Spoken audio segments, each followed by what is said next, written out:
क्यों करते हो मुझको सीमित देकर गुड़िया रूपी खिलौना। क्यों करते हो मुझको सीमित देकर गुड़िया रूपी खिलौना। क्या कल्पना ने नहीं दिखाया छूकर चांद का हर कोना। Hello everyone, welcome to my channel Lata की पाठशाला। एंड आज मैं आप सभी के सामने फिर से प्रस्तुत हूँ लेकर मेरी एक नई वीडियो। एक्चुअली हमारे बीआरसी पर एक प्रोग्राम हुआ था नारी सशक्तिकरण के अंतर्गत। तो मुझे उसमें कोई स्पीच बोलने के लिए बोला गया था।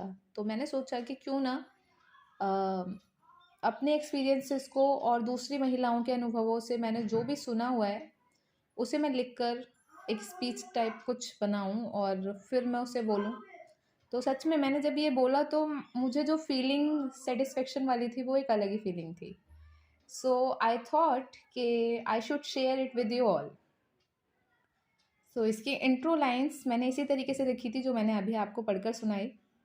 Let's start this. क्यों करते हो मुझको सीमित देकर गुड़िया रूपी खिलौना। क्यों करते हो मुझको सीमित देकर गुड़िया रूपी खिलौना। क्या कल्पना ने नहीं दिखाया छूकर चांद का हर कोना। मुख्य अतिथिगण, वरिष्ठ शिक्षकगण, मेरे साथियों और प्यारे बच्चों, मैं लता कुमारी प्राथमिक विद्यालय शिवरा में सहायक अध्यापक पद पर कार्यरत हूँ। जैसा कि हम सभी जानते हैं कि हम आज यहाँ नारी शिक्षा चौपाल के लिए एकत्रित हुए हैं, तो अब तक के अपने अनुभवों व दूसरी महिलाओं के अनुभवों को सुनकर जो मैंने महसूस किया, आज मैंने उसे लिखने का प्रयास किया है और अब मैं आप सभी के सामने सुनाने जा रही हूँ। ये इंट्रो लाइंस हैं।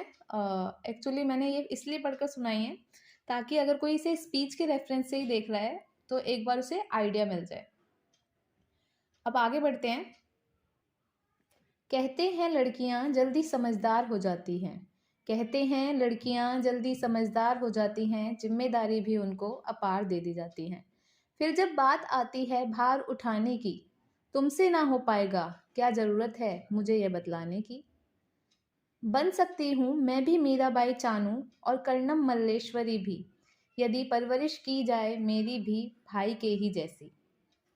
और हो जाएंगे निर्भया और उन्नाव जैसे कई अपराध खत्म, यदि की जाए परवरिश भाई की भी मेरे ही जैसी। ये एक परवरिश वाला जो डाला है, ये एक स्टार्टिंग का फेज होता है जब भाई बहन, लड़के लड़की की परवरिश अलग तरीके से की जा रही होती है। और उसके बाद आ जाती है किशोरावस्था।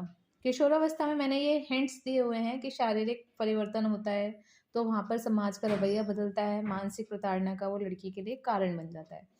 सो उस बारे में मैंने लिखा है, महावारी है कोई अपराध नहीं। महावारी है कोई अपराध नहीं, प्राकृतिक प्रक्रिया है कोई पाप नहीं। और प्राकृतिक ही हैं ये सारे शारीरिक परिवर्तन। और प्राकृतिक ही हैं ये सारे शारीरिक परिवर्तन, कोई श्राप नहीं। तो आगे क्या होता है कि कई बार लड़कियों को पापा का सपोर्ट मिलता है, पर मम्मी जो होती हैं वो बहुत लड़की को सीमित दायरे में रहने के लिए बताती हैं। तो उस पर एक बेटी की सोच क्या होती है, उसको मैंने लिखने की कोशिश की है। क्यों मेरी माँ ही मुझे सीमित महसूस कराती है। क्यों मेरी माँ ही मुझे सीमित महसूस कराती है। ऐसे बैठो ऐसे मत बैठो, ऊंचा मत हंसो, पराए घर जाना है पल पल ये बताती है। माँ चलो अपने नए घर आ भी गई। माँ चलो इस अपने नए घर आ भी गई, पर सुना यहाँ भी यही मैंने कि पराए घर से आई हूँ मैं। कभी कभी प्रश्न उठता है मेरे अंदर, कभी कभी प्रश्न उठता है मेरे अंदर, क्या इसी समाज में जन्मी थी मीराबाई, रानी दुर्गावती, अहिल्याबाई, कित्तूर चेन्नम्मा, अवंतीबाई, लक्ष्मीबाई अवतार बनकर। तो उत्तर मिलता है हाँ, इसी समाज में जन्मी थी, पर उन्होंने स्वयं के लिए आवाज़ उठाई और खुद की एक पहचान बनाई। और अंत में मैं नारी सशक्तिकरण के ऊपर कुछ लाइनें बोलूँगी।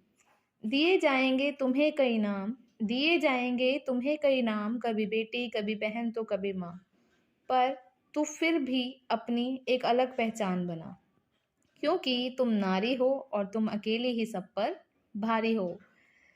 So this is it. And ये सच में मुझे तो अच्छी लगी थी। मैं एग्जीग्रेट नहीं कर रही हूँ, पर मुझे एक सेटिस्फेक्शन मिला था इसे बोलने के बाद। और बस मैंने बीआरसी पर बोला था, मैं उसकी थोड़ी-सी क्लिपिंग भी इसमें अटैच करूँगी, थोड़ी-सी वीडियो है उसकी मेरे पास, वो मैं इसमें अटैच करूँगी। And thank you.